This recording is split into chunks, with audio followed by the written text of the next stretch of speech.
Bom dia a todos. Bom, agora nós iniciamos com o terceiro painel, o segundo dessa manhã, sobre direito moral e corrupção, né, com os professores Nelson Camata Moreira, doutor em Direito pela Universidade do Vale do Rio dos Sinos, líder do Grupo de Pesquisa Hermenêutica Jurídica e Jurisdição Constitucional, professor da Faculdade de Direito de Vitória e membro honorário da RDL. Professor Diego Falcone Traves, doutor em Teoria da Literatura e Literatura Comparada, em Barcelona, professor da Universidade Autônoma de Barcelona, professor da Universidade São Francisco de Quito, diretor do Grupo de Pesquisa Intertextos entre Direito e Literatura. Só lembrando aos nossos convidados que o tempo é de 30 minutos e depois, ao final, a gente abre para as perguntas, né? Iniciaremos, então, com o professor Nelson Camata Moreira. Diego falando antes? Então, professor Diego.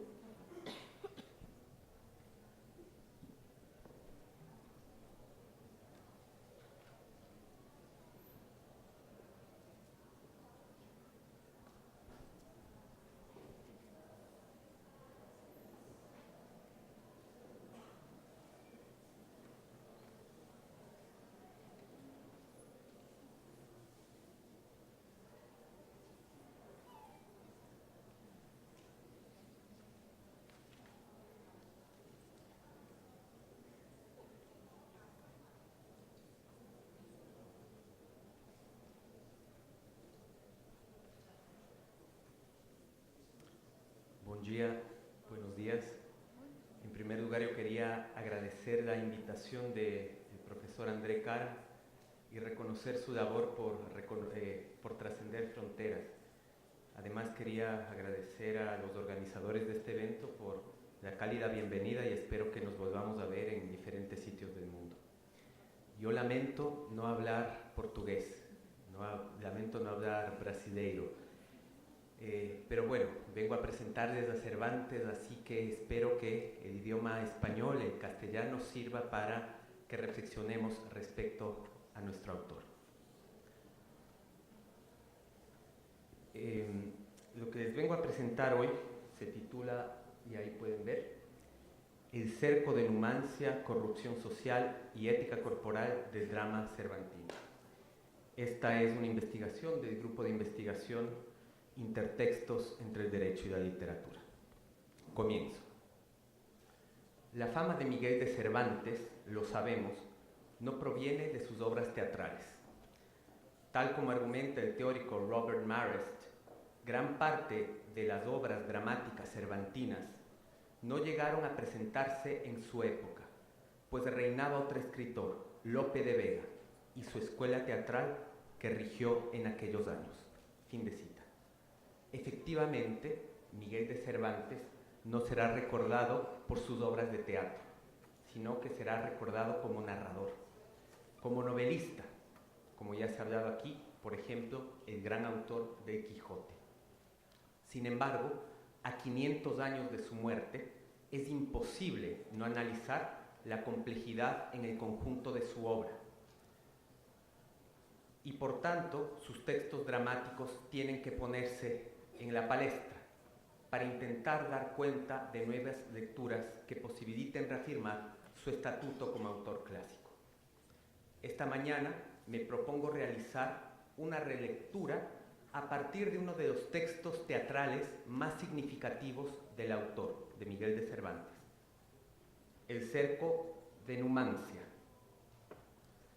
Y quiero hacerlo desde los estudios de Derecho y Literatura que permiten pensar transdisciplinariamente escritos.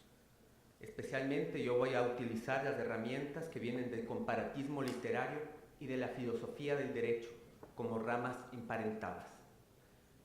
El análisis que yo vengo a proponer esta mañana busca indagar en el tema que este interesante coloquio nos propone, es decir, en la corrupción, y sin embargo mi aporte modesto dará una focalización particular a este fenómeno. Casi siempre la corrupción se asume a actos que violan deberes provisionales en los que se ven implicados funcionarios públicos.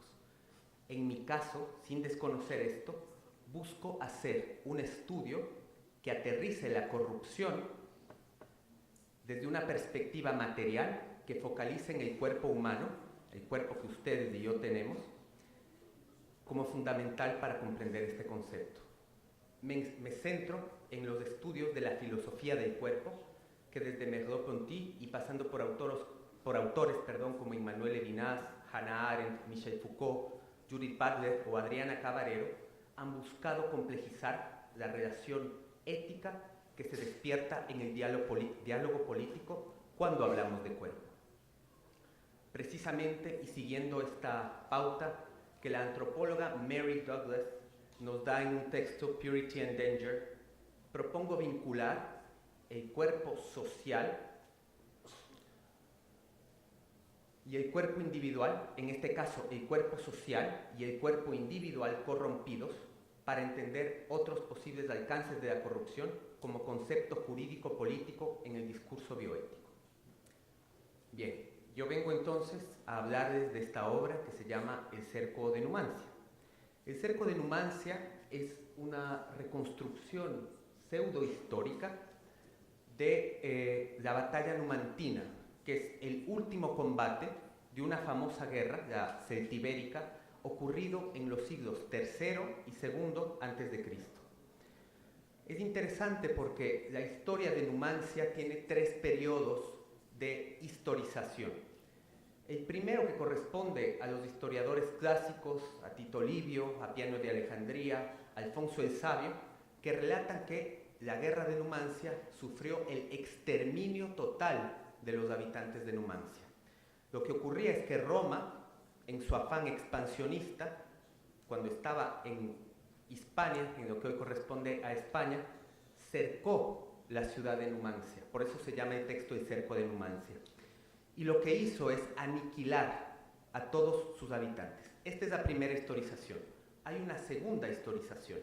Y esta segunda historización varía cuando Alfonso el Sabio, en la primera crónica general de España, dice que no solo que hubo un exterminio. Este episodio, el de Numancia, fue importante porque sienta las bases de la resistencia hispana, es decir, es la base de la nacionalidad española.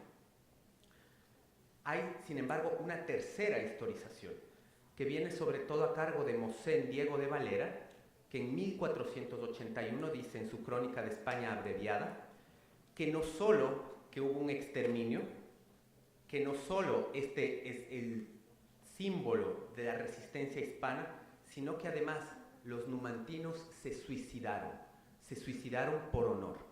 De algún modo lo que se plantea en esta historización es la victoria en la derrota.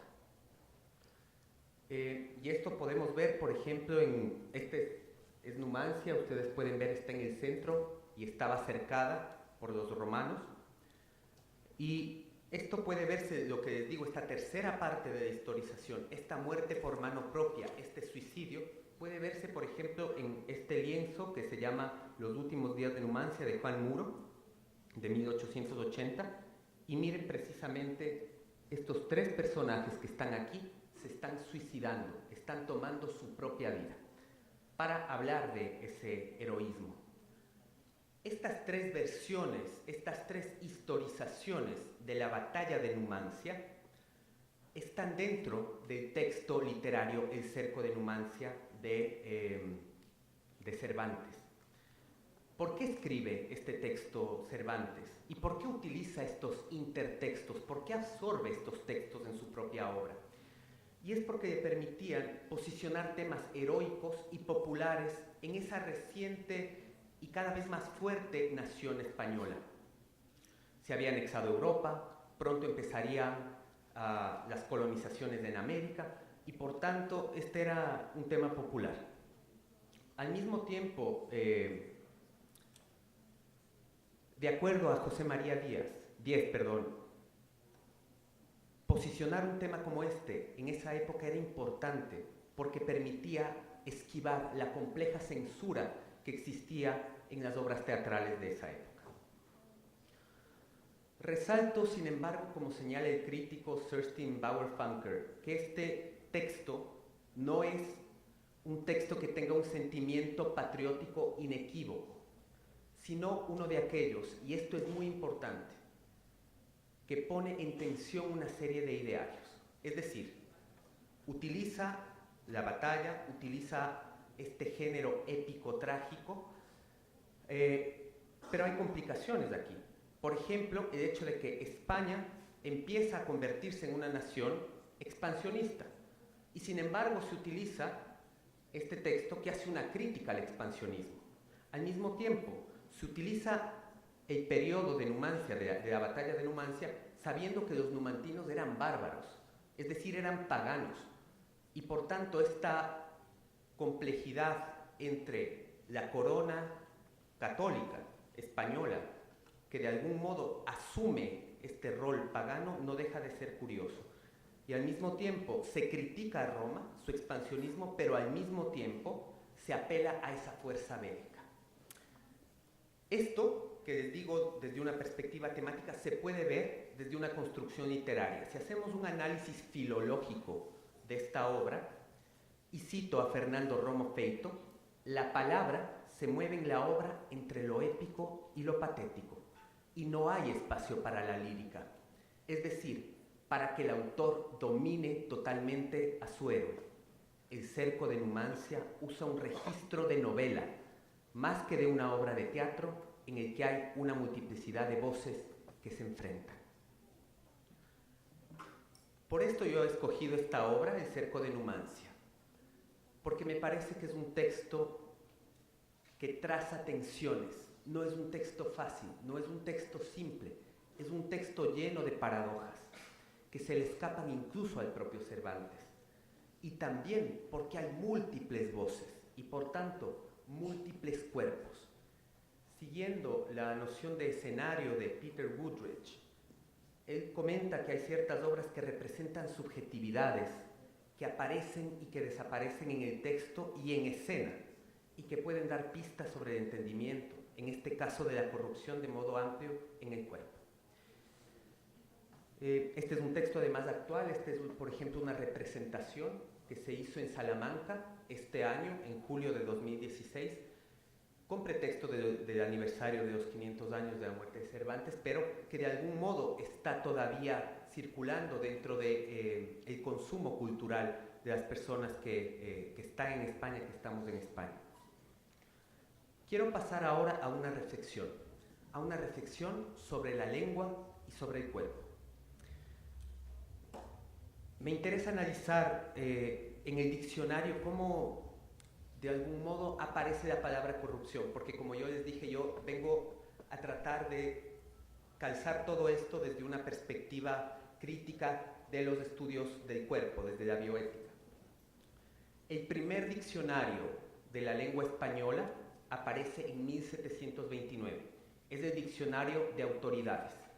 Bajo la palabra corrupción, aquí arriba, se define lo siguiente: putrefacción, infección, contaminación y malicia de alguna cosa. El mismo diccionario remite a un fragmento del texto clásico de política, El gobernador cristiano, del teólogo Juan Márquez, y dice lo siguiente, que creo que esto es lo más importante, esto es fundamental.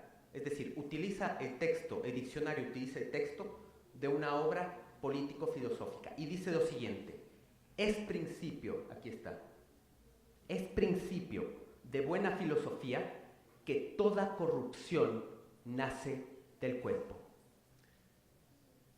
Es interesante que en esta definición del diccionario de 1729 no aparece la acepción contemporánea que tenemos de la palabra corrupción, vinculada a actos de las personas, actos que tienen una repercusión política, por ejemplo.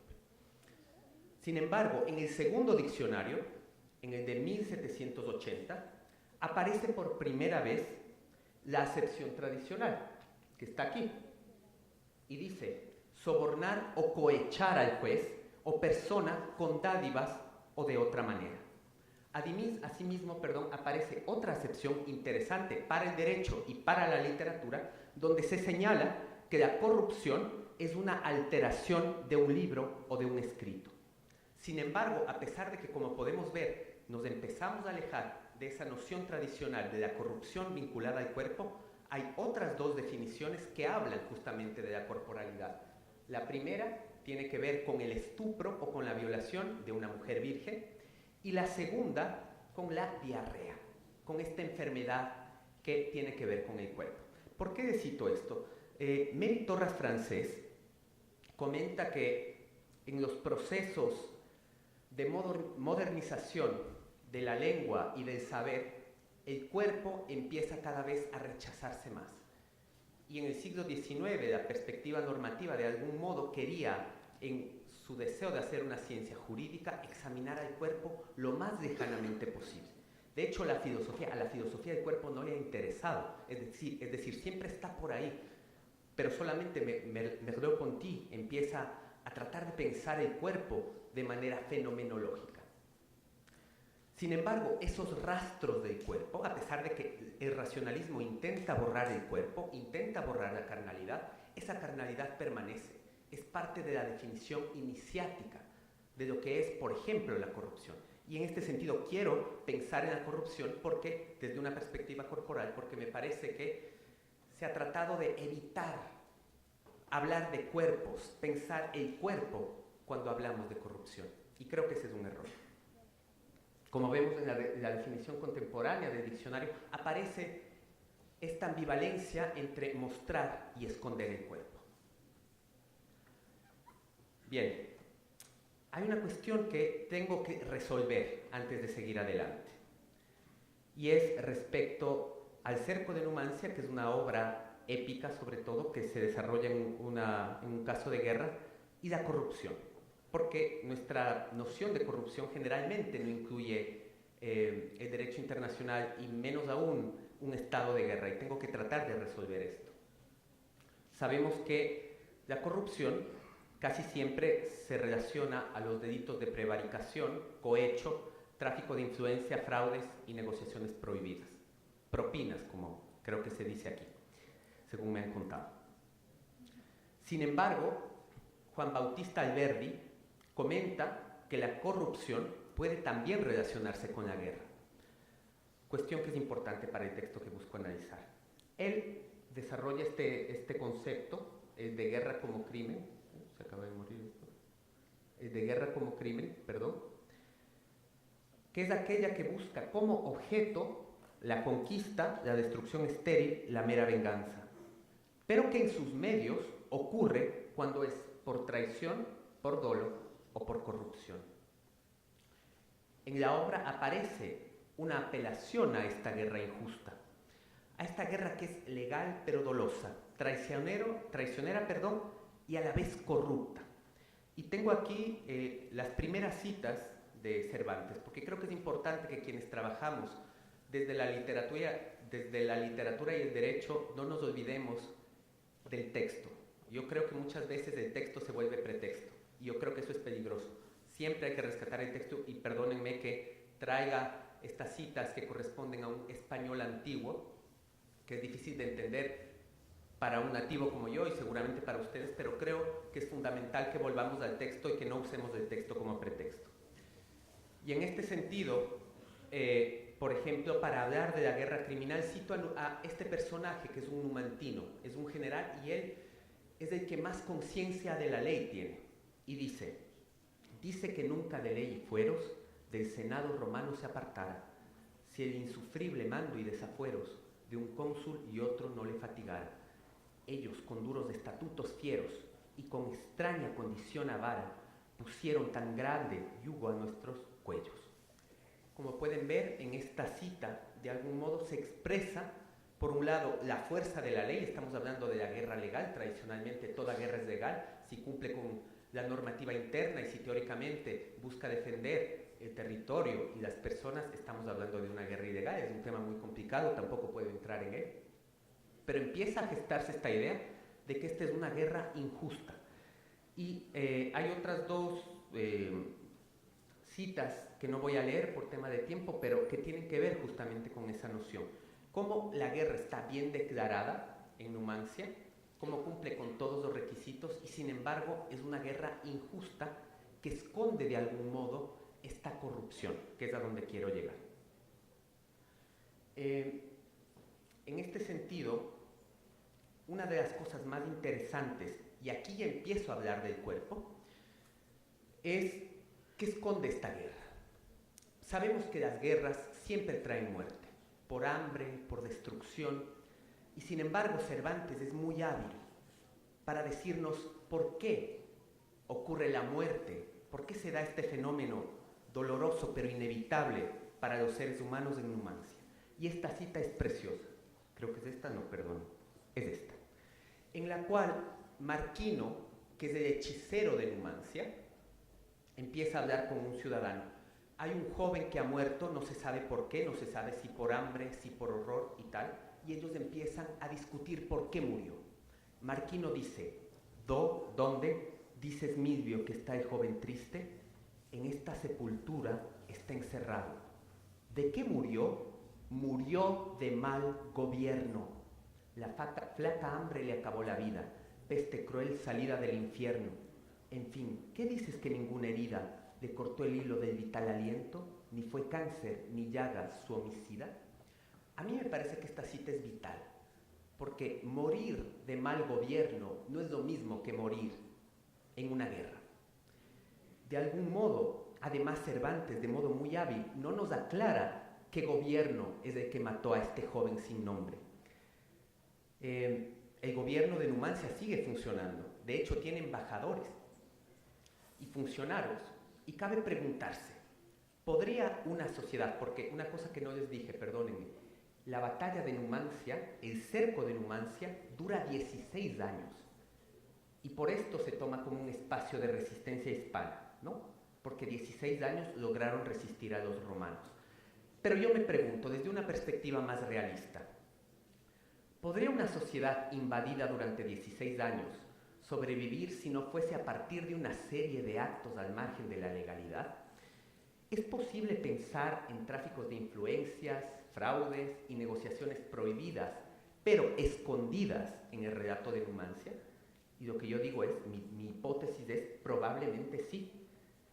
El personaje numantino 1, que como les dije es el que más defiende la legalidad, expresa justamente esto.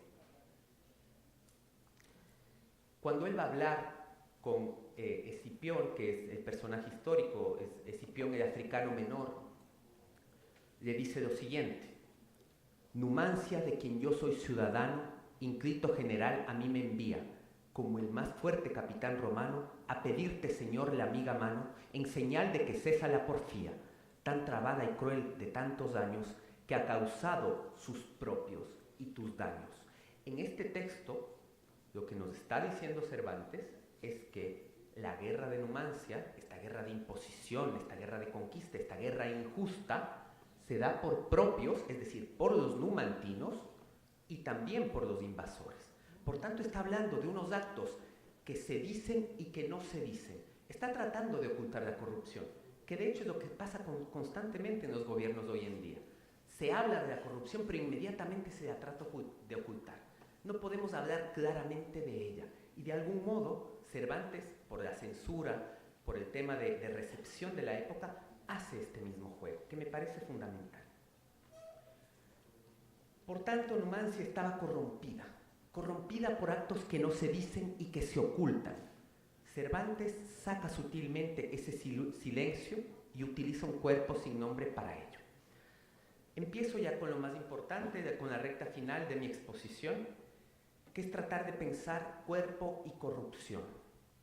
Y para pensar en cuerpo y corrupción en el cerco de Numancia, porque lo que les hablaba hasta ahora es cómo la corrupción estaba en Numancia, quiero hablar de la corrupción de Numancia.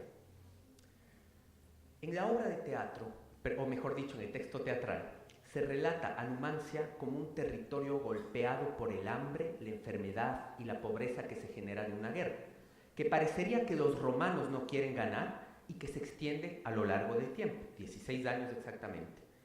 En Numancia coexisten romanos y numantinos.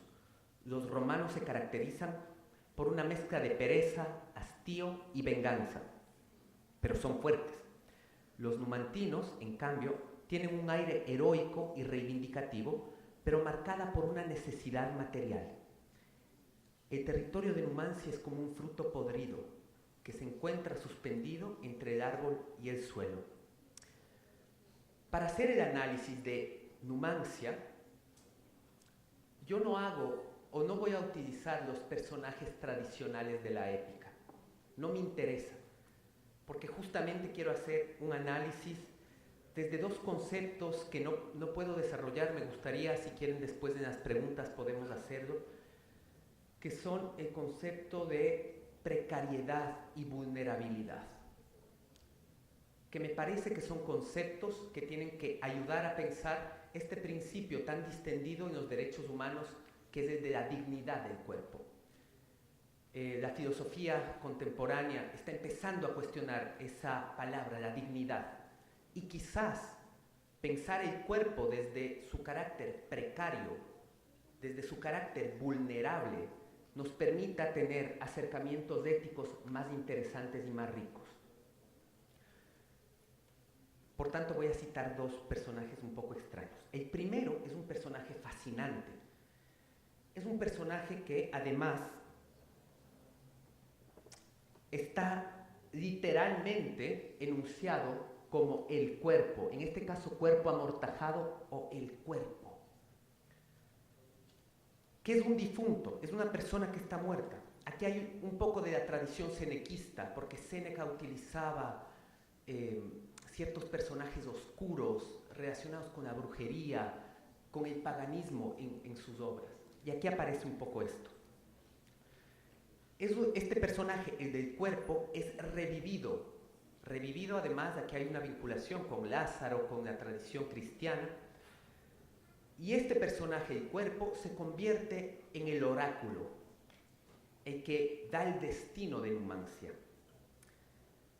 No les voy a leer la cita porque vamos un poco tarde, pero es interesante que de algún modo usar a este cuerpo como personaje central nos habla de cómo la corrupción, de algún modo, o este concepto de corrupción que tiene que ver con la política y que tiene que ver el cuerpo, estaba imbricado en la época y en la obra de Cervantes.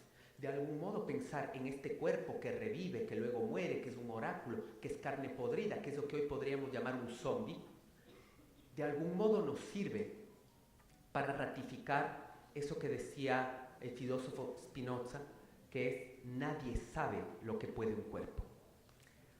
El segundo personaje que quiero analizar es mucho más posible, aunque ya sabemos que en la literatura todo es posible. Y muestra una imagen perturbadora. Me refiero a una madre. Y aquí vuelvo al cuadro que les había mostrado porque me parece que es un intertexto que vuelve a aparecer después. Es una madre que nos relata probablemente la escena más dramática de toda la obra. Esto sí les voy a leer, perdonen. El hijo tiene mucha hambre y habla con su madre. Piensen además que esto es un diálogo, pero que en el teatro siempre se meten en medio de los diálogos gestos. Y creo que el gesto, la intromisión del gesto aquí es fundamental. Se evita, pero ya van a ver que está presente. Dice el hijo: mas por quitarme de afán, si alguno conmigo topa, le daré toda esta ropa por un pedazo de pan. La madre responde: ¿qué mamas, triste criatura? ¿No sientes que a mi despecho sacas ya del flaco pecho por leche la sangre pura? Lleva la carne a pedazos y procura de hartarte, que no pueden ya llevarte mis flacos cansados brazos. Hijos, mi dulce alegría, ¿con qué os podré sustentar si apenas tengo que os dar de la propia sangre mía? Hijo, cerca está la plaza, donde echaremos luego, en mitad del vivo fuego, el peso que ahora te embaraza. Esta escena, como les digo, es tremendamente dramática, no porque no sea inusual. En el teatro de esa época y en la pintura, como vimos, utilizar a la madre como lactadora es un recurso usual. Yo lo he encontrado, por ejemplo, en el siglo XVI, en textos como Alejandra, de Lupercio Leonardo de Argensola, en Dido, de Gabriel Bolazo de la Vega, en La Reina Matilda, de Juan Domingo Belvicua, pero me parece que este uso de la madre que ve a su hijo, porque la escena es así, el hijo tiene hambre, de repente la madre dice, ¿por qué estás lactando de mi pecho? El hijo tiene tanta hambre, además este es un hijo que no es un bebé, es un hijo, es un niño, pero que se presume que es mayor, porque puede cargar cosas, entre otras. Y como tiene tanta hambre, empieza a lactar del pecho de su madre. Y empieza a lactar, y de ese pecho no sale la leche, que de cierto modo simboliza el carácter nutritivo, sino que sale la sangre, como sinónimo de la muerte. Es decir, aquí estamos hablando de un cuerpo precario. No existe dignidad en este cuerpo. Es un cuerpo absolutamente vulnerable. Y me parece que en este sentido hay una pequeña diferenciación que quiero hacer. A mí esta escena me causa horror. Esta escena no me causa terror. Adriana Cabarero hace una distinción entre la palabra horror y la palabra terror, porque tienen bases etimológicas distintas. La palabra terror, terrere, implica una acción corporal en la que tú ves algo que te asusta y tú te vas corriendo, tú huyes, porque te causa terror. La palabra horror, como comentaba la persona que estaba antes y hablaba de la medusa es el ejemplo perfecto del horror. El horror te paraliza. La acción corporal del horror es ponerte la piel de gallina, es congelarte. En esta escena no hay terror, hay horror. No puedes correr y tienes que afrontar, tienes que mirar a los ojos a esa escena, tienes que mirar lo que están haciendo los personajes. En este sentido, me parece justamente que, como menciona Mary Douglas, los márgenes físicos, la piel, los orificios, están en relación directa con los márgenes del cuerpo social, haciendo que sea difícil la definición dentro o fuera que permite entender el valor de la norma del cuerpo. Me parece, y como han visto, lo que estoy intentando hacer es dar cuenta de cómo la corrupción y esos actos políticos no tienen que ser hablados solamente desde una perspectiva retórica. Las palabras tienen acciones en el cuerpo. Los actos de corrupción se pueden medir en los cuerpos. Desde luego, el primer cuerpo, este cuerpo zombie, este cuerpo que revive, es un cuerpo metafórico, pero este otro segundo cuerpo da cuenta de los actos de corrupción en su propia piel, en su propia carne. De algún modo, como decía Michel de Certeau, la ley se escribe sin cesar sobre el cuerpo, se graba en los pergaminos hechos con la piel de los sujetos, los articula en un corpus jurídico, los hace su libro.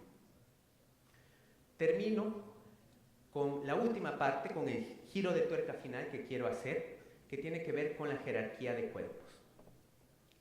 El cuerpo numantino, al final de la obra, muere precarizado y muere de mal gobierno, como les he dicho, por esta corrupción silenciosa que no se explicita, pero, y aquí viene lo que más me complica de la perspectiva de Cervantes, que tiene un origen.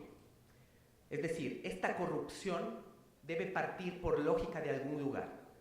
¿De dónde hace que nazca la corrupción Cervantes en este texto? Y para esto cito al general principal de la obra, que es Cipión, que comenta, cuando habla con Yugurta: primero es menester que se refrene el vicio que entre todos se derrama, que si éste no se quita en nada tiene con ellos que hacer la buena fama. Es decir, hay un vicio que genera la corrupción.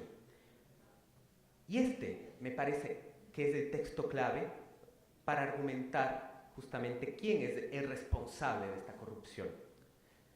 Yugurta, que es el general segundo después de Cipión, dice: de nuestro campo quiero en todo caso que salgan las infames meretrices, que de ser reducidos a este paso, ellas han sido las raíces. De algún modo, las meretrices, las prostitutas, son las que han ocasionado el vicio, la corrupción en Numancia. Es decir, sabemos que hay estos actos silenciosos que se gestan entre gobiernos y por tanto que se gestan entre hombres romanos y hombres numantinos. Sin embargo, quien tiene que cargar con el peso de la corrupción es la prostituta.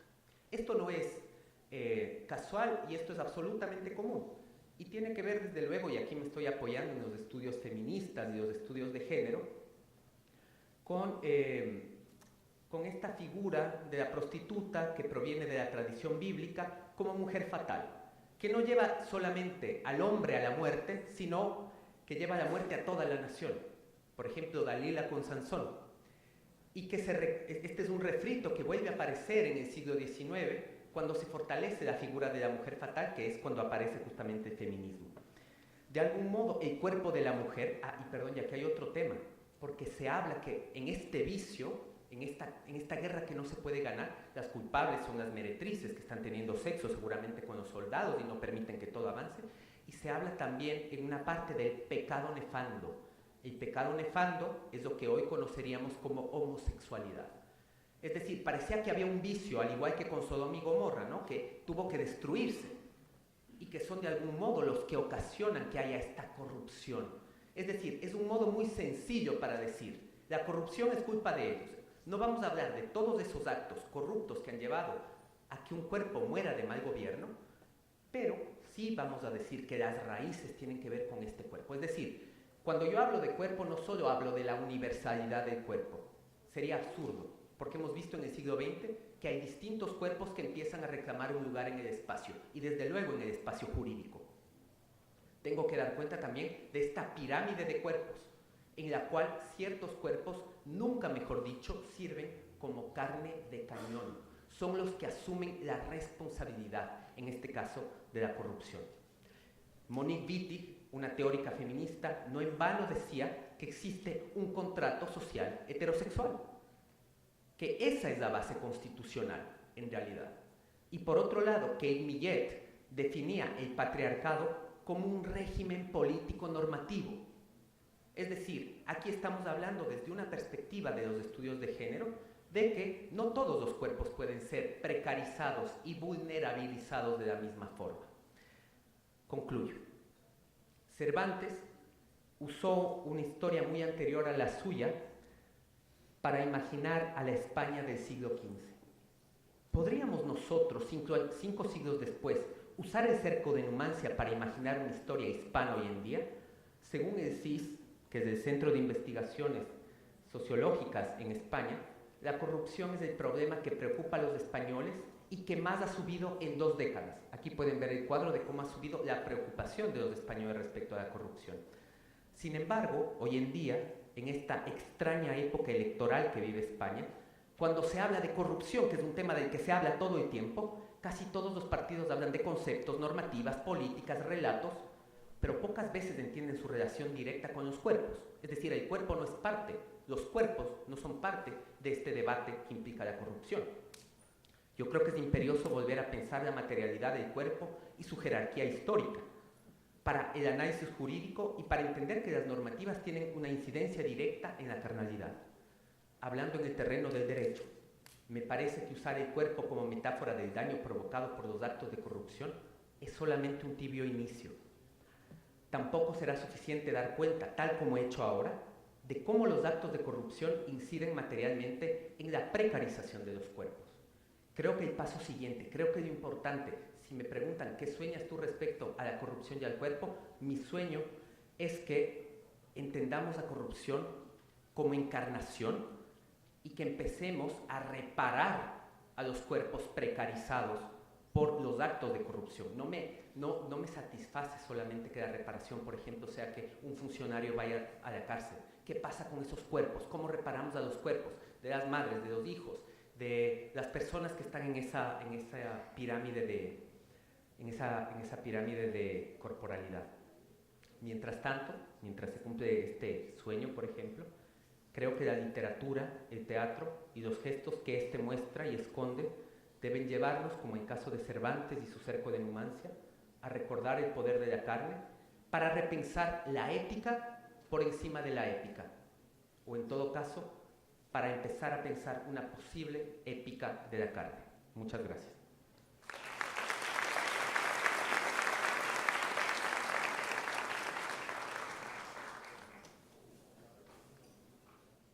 quase boa tarde, ainda bom dia. Intimidade é uma merda, né? Desculpe a sinceridade, a expressão e a palavra de baixo calão, mas André virou para mim e disse o seguinte: vai para o sacrifício, seja o mais breve possível, porque já está na hora do almoço, então reduza a sua fala o máximo que você puder e colabore. Nada como ter amigos, né, sinceros e objetivos. Mas eu não posso abrir mão nessa fala, que eu realmente vou tentar cumprir. André, pode ficar tranquilo, pode guardar os seus cartões aí de aviso, de tempo, e vou fazer os meus agradecimentos, porque eu não consigo não fazê-los, até em homenagem ao meu pai, que me ensinou um dia que a gratidão é uma das virtudes mais interessantes e que faz um homem, homem. Então, eu queria começar agradecendo o convite da própria rede, nessa tríade que eu chamaria, nesse tripé, que são o professor Lênin Streck, o André e a Henriette, ajudados por muitas pessoas, mas que sabemos que tocam com bastante dedicação e brilhantismo, e mesmo fazendo parte da rede, eu reconheço essa diferenciação, enfim, essa fundação, né, que eles proporcionaram e vem mantendo. E ter me agradecido também, André, especificamente por poder ter a oportunidade de vir aqui falar sobre Shakespeare, interromper os estudos que eu estava fazendo sobre literatura distópica e voltar a essa obra tão importante, desse autor tão importante. Então, eu estou fazendo um duplo agradecimento aqui. Gostaria de fazer uma saudação à professora Andréia e à professora Thaisa, que eu conheci lá no CIDIL de Vitória, e que, na figura dessas duas professoras, eu estendo a saudação e agradecimento a todos aqui da UniUB, né, aos alunos e aos pesquisadores, que são sempre a razão de ser disso tudo aqui, em especial aos 5 alunos da FDB que vieram comigo, o Rodrigo de Paula, doutor, as 2 Laras, a Maria Clara e a Brunella, todos com trabalho embaixo do braço aprovados, né, todos dispostos a continuar estudando e dialogando com vocês aqui sobre direito e literatura. Além disso, eu queria só reforçar o trabalho que a gente vem fazendo lá em Vitória, até como uma forma de convidar, né, e de propor interações. Eu acho que é isso que a gente precisa, né? O professor Marcílio, quando funda um grupo de comunicação permanente sobre direito, literatura e arte, acho que essa é a ideia, né? Promover aproximações nesse Brasil, nesse mundo imenso que discute direito e literatura. Então, eu só queria dizer que lá na FDB nós estamos indo para o 30º encontro Café de Direito e Literatura, agora em novembro. Vai ser diferente, vai ser comemorativo, usando um tema muito parecido com o do CIDIL e com a proposta inspirada também no novo formato do Direito e Literatura na TV, que é cada um leva o seu livro para discutir direito, poder e corrupção. Depois voltamos ao formato anterior, de uma obra por encontro e todas as suas interfaces, né, com direito, com filosofia, com sociologia. Então, esse 30º encontro, caso alguém esteja passando por Vitória ou queira ir lá nos visitar, queira estar conosco, vai ser no dia 18 de novembro. Além disso, a gente está com um curso quinzenal na FDB sobre direito, literatura e arte. E nesse curso a gente está estudando a literatura distópica e algumas interseções com obras de arte, especialmente de um artista que é bastante interessante, o holandês Escher, né, e suas relações possíveis com o direito, que a gente está construindo ainda essa investigação. Né? Então, tem o Café de Literatura, tem o curso quinzenal. No ano passado, lá em Vitória, que a gente teve o orgulho de receber o CIDIL, acredito que muitos aqui estavam lá, nós lançamos esse livro, Direito e Literatura e os Múltiplos Horizontes da Compreensão pela Arte, que tem texto do André, do Lênin, do Alfredo Coppetti, textos meus, textos do Rodrigo, que eu citei aqui, né, que também contribuem para esse debate. Né? Então, aqui é só um apanhado muito breve sobre o trabalho que a gente faz, porque eu acho que não há oportunidade melhor diante de pessoas que estão afim, estão interessadas em falar sobre isso, né, eu poder chegar aqui e compartilhar um pouquinho com vocês, até para, se for o caso, a gente estender isso para outros estados que quiserem convidar para a gente fazer um café de literatura num momento, numa ocasião, né, em outro lugar, em outra faculdade. A gente faz também, André, dentro da rede, né, essa proposta itinerante, mais pontual. E acho que isso fica para a reunião de sexta-feira também, né, do nosso grupo. Enfim, A minha fala de hoje, ela está inserida dentro desse painel. Desculpa, só reforçar o cumprimento aqui também ao meu amigo que eu conheci ontem, o Diego, muito gosto, uma vez mais, e dizer que é um prazer imenso estar com todos aqui, tantos professores, tantas mentes brilhantes que atuam nessa área do direito de literatura, e dentre essas mentes brilhantes, eu vou, antes de começar no conteúdo, citar duas, porque, em uma grande medida, eles são vozes explícitas e, como diz Alberto Vará, são vozes silentes do meu texto e da minha fala. Essas duas pessoas são o Lênio Luiz Streck, que eu tive a honra de ser orientando dele no mestrado em 2002 e dei continuidade no doutorado, e ainda voltei lá para fazer um pós-doutorado no Unicinos, e por isso que eu sumo de vez em quando, professor, o senhor não enjoar de mim, eu poder reaparecer e se achar por onde andou esse filho pródigo aí, gastando a fortuna que eu ofereci para ele. Então a hermenêutica realmente está conosco, com o André, com o Rafael, e a gente faz uns voos às vezes diferentes. Hoje eu estou estudando Jorge Agamben e Walter Benjamin, mas sempre pensando na hermenêutica como uma arma, no melhor sentido, poderosíssima de crítica e de atuação, e a hermenêutica também está nesses lugares. E a outra figura é o meu amigo Pepe Calvo, que me acolheu na Espanha, de uma forma que é difícil se encontrar, até em relação a pessoas que nós conhecemos há mais tempo. Me deu a oportunidade de falar no doutorado de Málaga, de proferir uma palestra sobre literatura, e tornou, apesar de eu estar estudando em Sevilha, Pepe Calvo, o meu pós-doutorado lá muito melhor, muito mais interessante, muito mais afetivo. Tá? Eu não abriria mão disso, abro mão do meu conteúdo, já explico porquê em grande parte, porque isso está publicado, e se alguém se interessar por ele, vai poder depois conferir na versão lá no site, e o texto está na versão eletrônica, com acesso liberado. Então, peço desculpas pela fala talvez um pouco fragmentada e certamente sem conclusão, que é impossível dentro do tempo que o André me pediu. Se a fala ficar boa é porque eu tive habilidade, se ficar ruim eu divido com o André, porque ele me pressionou para acelerar. Então vamos lá. Como é que eu pensei quando a proposta apareceu para se falar sobre Shakespeare ou Cervantes? Naturalmente eu fui sendo levado para a obra do Shakespeare. Por quê? Porque, por coincidência, eu havia escrito um texto no final do ano, início do ano, lapidado e mandado para a revista mexicana, junto com um orientando do mestrado, que falava da obra medida por medida. E é um texto que trabalha a hermenêutica na medida por medida.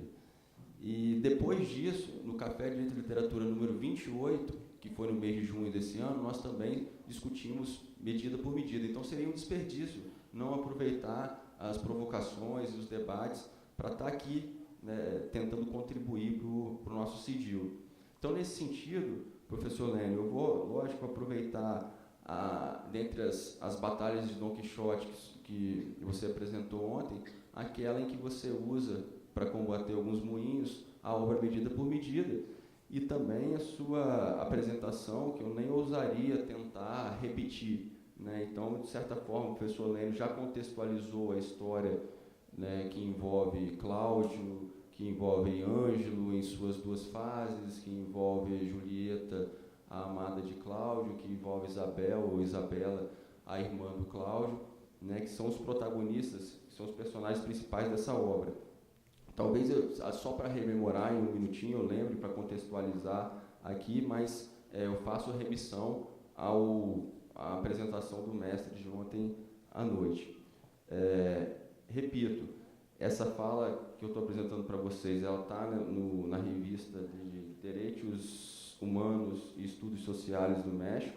Então, a parte que faltar, ou se alguém se interessar, pode ir lá conferir. Eu tinha dividido a minha fala, agora é a mania de professor, de tentar organizar para passar a mensagem de uma forma provocativa, em alguma medida coerente. Eu tinha dividido a minha fala em 3 partes.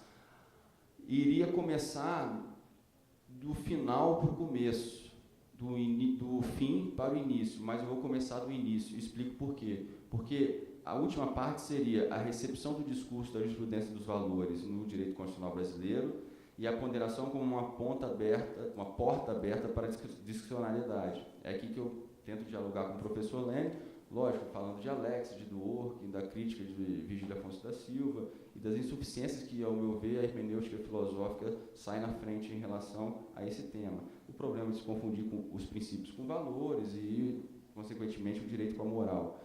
O tema anterior, ou seja, o número 2, seria o problema no discurso do chamado resgate ético do direito, a jurisprudência dos valores, a supervalorização da dignidade humana como superprincípio, o panprincipiologismo e a perda de autonomia em discursos morais. Tá? Esses seriam os 2 últimos pontos. Então, se eu conseguir avançar até lá, tento falar alguma coisa, dando alguma lógica, senão eu vou ficar com a primeira parte. E a primeira parte da minha fala é o seguinte, é tentar me deliciar um pouco aqui com vocês com a obra do Shakespeare, porque eu acho que de direito, filosofia do direito, a gente tem muito espaço para falar. E literatura, diante de um debate jurídico, ela sempre acaba aparecendo ali, às vezes, como uma epígrafe de peça processual, uma epígrafe de um artigo, e aqui ela parece que é o centro da nossa discussão, né? Então, por que medida por medida? E por que William Shakespeare, né? Eu vou me valer agora de uma das grandes intérpretes e tradutoras do Shakespeare, uma passagem breve, Bárbara Heliodora, que estuda Shakespeare desde 1960, ou seja, 56 anos, disse o seguinte, que o autor, o Shakespeare, deixa evidente sua capacidade de investigar e compreender a fundo os processos do ser humano, tanto na sua condição de indivíduo como integrante de um grupo social. Ou ainda, me valendo só de mais um intérprete, um nova-iorquino, Harold Bloom, ele vai dizer que o domínio que tinha Shakespeare na natureza é tão firme que todas as personagens pós-shakespearianas são também, em certa medida, shakespearianas. Ou seja para revelar a nossa condição humana e a nossa condição individual e intersubjetiva, né, seja porque a genialidade dele parece que marcou a literatura e depois dela a gente sempre consegue olhar para a literatura vendo Shakespeare. Então, já que há essa possibilidade, quando eu estava trabalhando com os alunos e relendo, e instigado também, inclusive o professor Lênio fez um Direito de Literatura na TV com o Laures e com o Jader, falando sobre medida por medida, lá atrás, acho antes dos 100 ainda, né, por aí, assim, 20 e pouco, 30 e pouco, agora já está em 300, então, mas quem jogar no YouTube vai encontrar esse debate. Eu pesquei essa ideia também, de se aprofundar um pouco essa questão do positivismo, que o professor Lênio falou ontem, que ainda é um debate que está como um debate desgastado, né, entre essa perspectiva de se aplicar a lei, né, ou ir além de uma simples aplicação exegética no método silogístico. Mas parece que esse desgaste, né, no debate, professor, ele não conseguiu atingir ainda esse constrangimento epistemológico que tanto desejamos, porque a gente sai daqui agora e se algum advogado for fazer vista dos autos de algum processo, provavelmente vai ter menção a esses 2 termos ou essa postura ainda que velada dentro desse positivismo, que é uma espécie de Jason, né, na sexta-feira 13, a gente tenta matar, joga no lago, ele se cola de novo, ele se remenda, ele sai de lá com o mesmo discurso de 200 anos atrás, e a prova disso é que a literatura do Medida por Medida de 1604 nos demonstra diálogos que representam esse olhar racionalista, moderno, voltado por uma ânsia ideológica já do século XIX por segurança, certeza e previsibilidade das relações, essa ilusão do discurso jurídico que começa a ganhar mais força ali, e se cria um mito, né? Os mitos da vontade da lei, os mitos e o mito da vontade da norma. Então, aqui, nessa primeira fase, que é onde eu vou encaminhar para daqui a pouco já fazer uma conclusão prévia, porque eu vou ficar só na primeira parte da minha apresentação, por culpa do André, eu posso dizer o seguinte, que a abordagem das escolas ainda é fundamental, em homenagem, inclusive, que eu tenho certeza que existem muitos alunos aqui que estão na graduação e talvez nos primeiros períodos do curso, e é sempre bom a gente denunciar isso.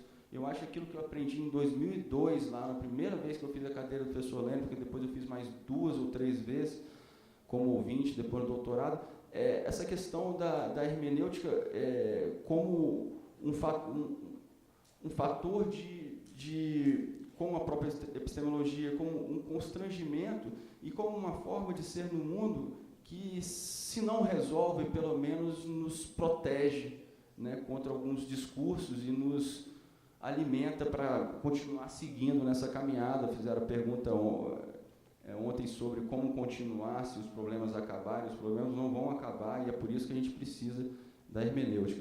E mais, com medida por medida, podemos discutir os desencantos hermenêuticos em relação ao movimento ditos progressista, como o neoconstitucionalismo, que trata a Constituição como uma ordem de valores e, na maioria das vezes, confunde direito e moral, princípios e valores, etc. Nesse sentido, eu prefiro, como o professor Lênio, a expressão constitucionalismo contemporâneo, né, vencendo um pouco essa dicotomia constitucionalismo e neoconstitucionalismo, né, que o Ferraioli, está lá na parte final do texto, não vai dar para falar, também constrói bem, mas ele não fica nessa questão, né, porque talvez ele não enfrente a realidade dos tribunais brasileiros e da nossa Suprema Corte. A partir daí, então, em busca desse constrangimento epistemológico, eu vou fazer um jogo aqui rápido de comparações, como se fossem dois quadros, tentando resgatar na obra do William Shakespeare algumas falas, e é por isso que lá atrás eu falei em como vários amigos, colegas fizeram aqui ao ler a literatura, a gente se delicia com ela quando a gente está lendo um clássico, né? E às vezes nos achamos até meio idiotas pensando que estamos criando uma percepção ou alcançando uma grande novidade que já foi dita há 500 anos, 600 anos ou mais, se a gente for lá em Antígona, por exemplo, como Alfredo apresentou ontem. Né? Então, nessa primeira parte, encantado com o gênero de Shakespeare, podemos comparar algumas passagens do discurso materializado na sua peça de teatro, né, sua comédia trágica, Medida por Medida, com alguns exemplos privilegiados da atuação dos nossos tribunais em pleno século XXI, enquadrando os personagens na obra e seus diálogos e as decisões dentro da lógica dual, desgastada, mas ainda muito viva entre o positivismo mais rasteiro, se pode dizer assim, da subsunção de um lado, e o direito livre do início do século XX, que influenciou em certa medida a jurisprudência dos valores e que foi importada por um discurso transformador, entre aspas, no nosso, também, entre aspas, neoconstitucionalismo. A partir de então, olhando para a obra do Shakespeare, se nós formos até o discurso ou as palavras do Ângelo, né, se vocês não se lembram, o Ângelo foi o escolhido pelo Duque de Viena, quando o Duque de Viena resolve se afastar, para ocupar uma função principal na cidade. E ele alcança essa condição de julgador também, acumula essa condição de gestor, julgador, de concentração de poderes, e como julgador ele é escolhido porque ele é um homem de virtude, né? Se houvesse o artigo da Constituição lá, professor, ele teria um conhecimento jurídico vasto e uma condição ilibada, né, ética, e é isso, inclusive, que o Duque fala para ele. Então, nesse sentido, Ângelo abraça o discurso da transformação, dizendo, como eu sou frio diante das fraquezas humanas, basta eu aplicar a lei, inclusive leis que podem estar adormecidas, como essa, que pune a relação sexual antes do casamento, que era uma lei que tinha sido feita por causa da prostituição, dentro do moralismo da época e da cidade, né, e que estaria ali agora sendo aplicada a um casal apaixonado que já estava à frente do noivado, numa condição que para a época já era mais que o noivado e um pouco menos que o casamento. E por isso o Cláudio acaba sendo preso e está em vias de ser condenado à morte, né? Então, nesse sentido, quando o Ângelo chega ao poder, ele chega dizendo o seguinte: não podemos fazer da lei um espantalho que se prepara para assustar as aves de rapina e, sempre com a mesma forma, acaba por se tornar o puleiro e não o terror das aves com que eles se acostumaram. E continua: a lei não estava morta, embora estivesse adormecida.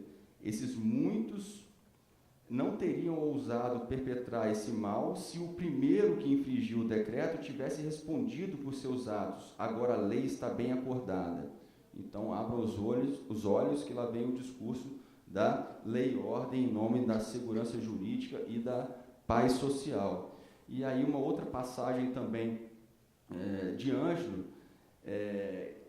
se ancorando no discurso frio da lei e transferindo toda a possibilidade de hermenêutica, de construção de sentido, de aplicácio, ele vem dizer, respondendo já a Isabela, eu estou já contando com a compreensão de vocês, porque não tenho tempo, e o professor Lênin contou a história ontem, então já estou contando com a compreensão da história. Num determinado momento, Isabela, tentando salvar o seu irmão, se apresenta perante o Ângelo, e aí ele diz o seguinte, que aquilo ali era inevitável, palavras do Ângelo, o seu irmão já foi condenado pela lei, e você está simplesmente desperdiçando suas palavras.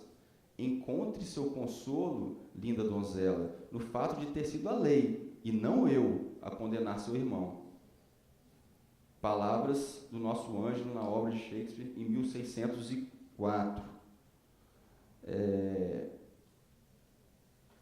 Discurso do nosso judiciário, STJ, em 2008.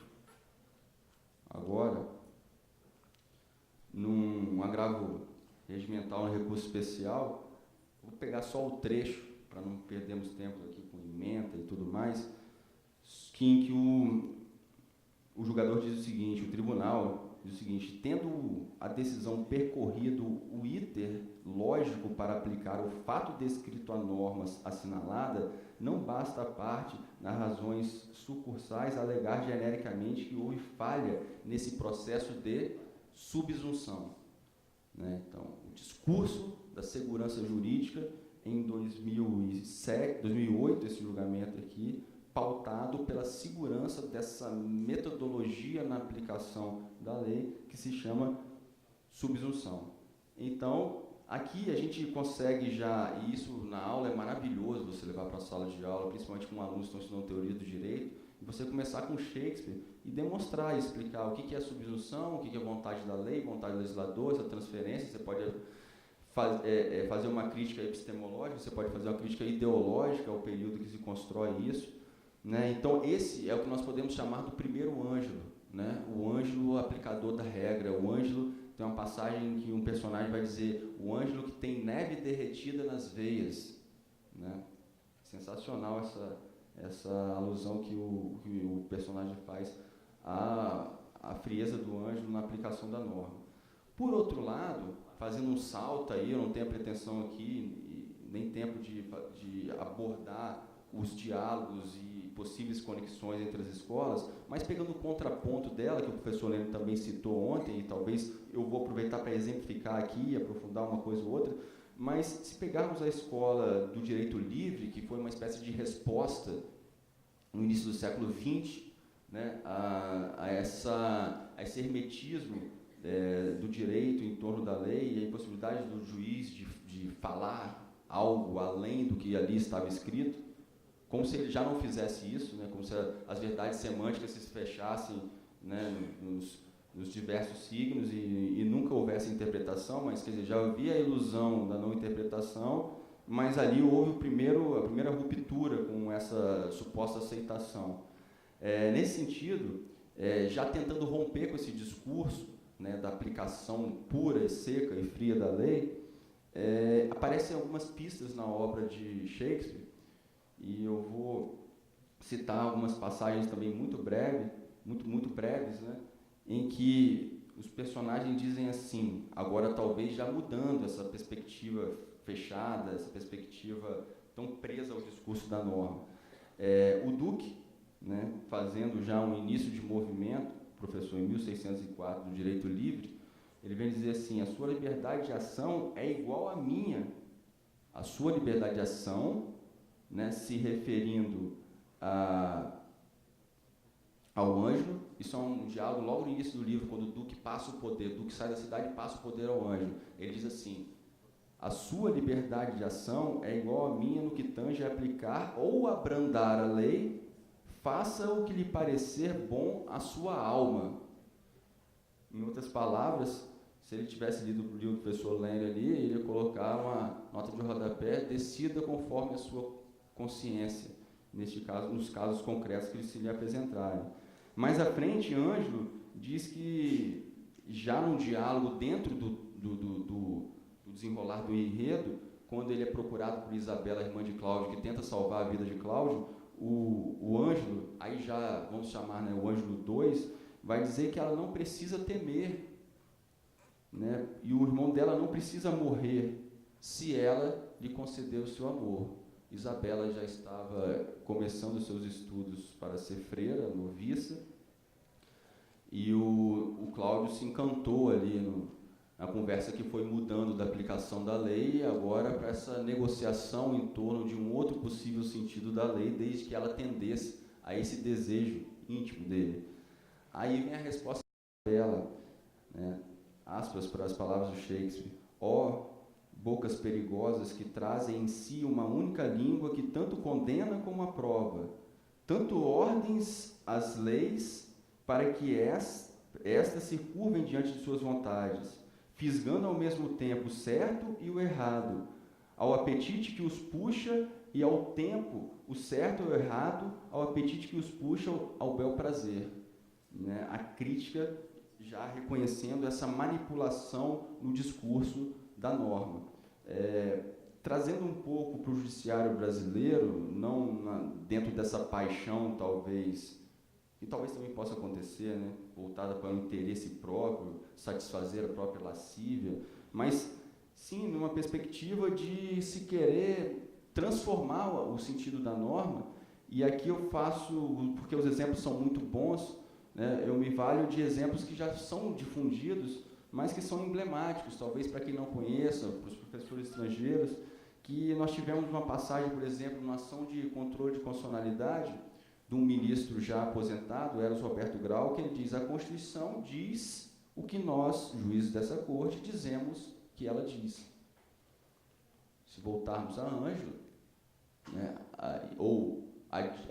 a dica do Duque para o Ângelo: olha, interprete a lei de acordo com o que sua alma disser, com o que sua alma te orientar. E depois o clássico, né, professor Humberto, falecido já, Humberto Gomes de Barros, que deve ter deixado muitas coisas boas, a minha ignorância, eu não conheço a obra dele, mas deixou isso aqui também, que é bom para o nosso debate, né? Fortalece muito a crítica aqui e a importância de Shakespeare.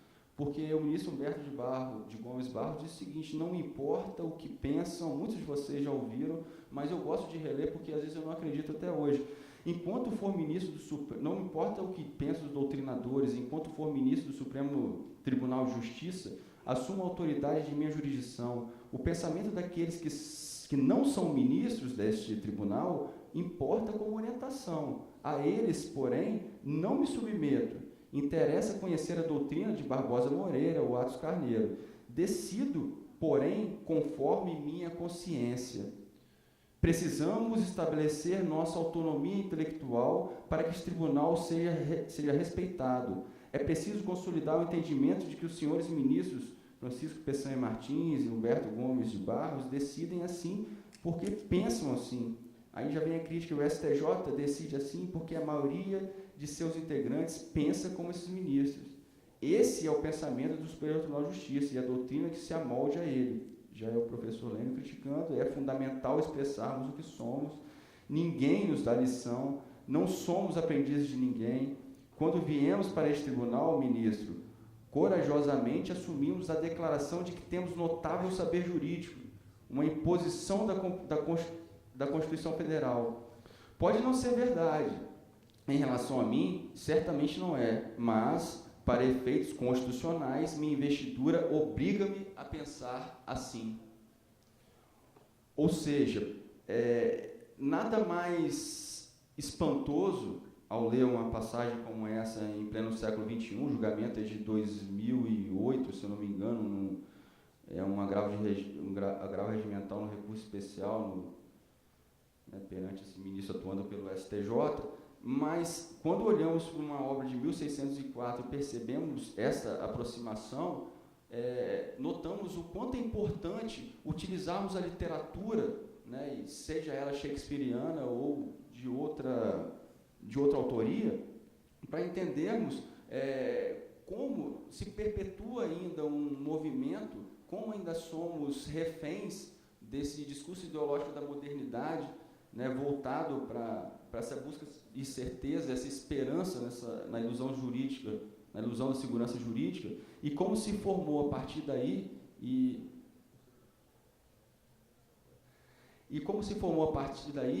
vamos chamar assim, se formaram, né, as raízes desse neoconstitucionalismo um tanto quanto frágil do ponto de vista hermenêutico filosófico.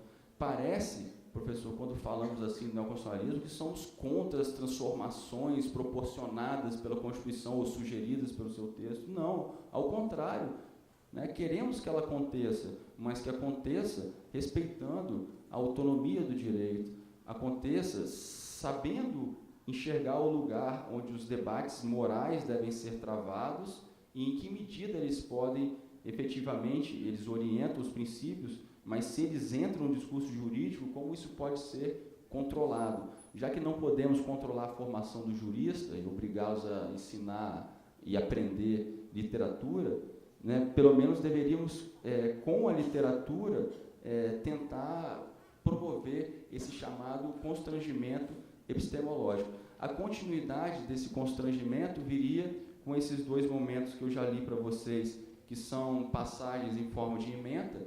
Caso vocês queiram dialogar, e se essa fala de alguma forma mexeu com o desejo de conversar, nós podemos fazer aqui, já está na hora do almoço, ali fora, ou, se quiserem também ler esse texto, ele está publicado no último volume da revista de Direitos Humanos e Estudos Sociais do México. Tá? Eu agradeço mais uma vez imensamente a oportunidade de estar aqui. É um prazer imenso poder estar conhecendo novos amigos e reencontrando com tantos outros. Eu acho que eu fiz um agradecimento curto, perto da minha emoção e perto da importância de poder estar aqui. Em outros simpósios, talvez ele seria um pouco mais econômico, né, porque é difícil você encontrar tanta gente bacana e tanta gente amiga.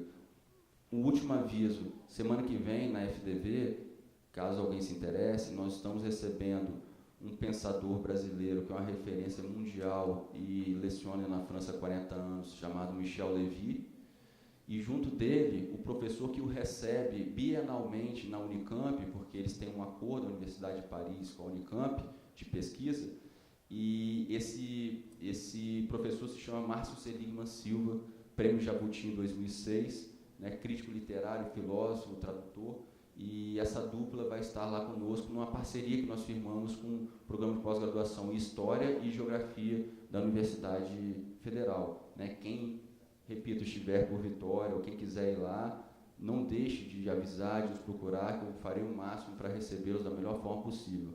Muito obrigado.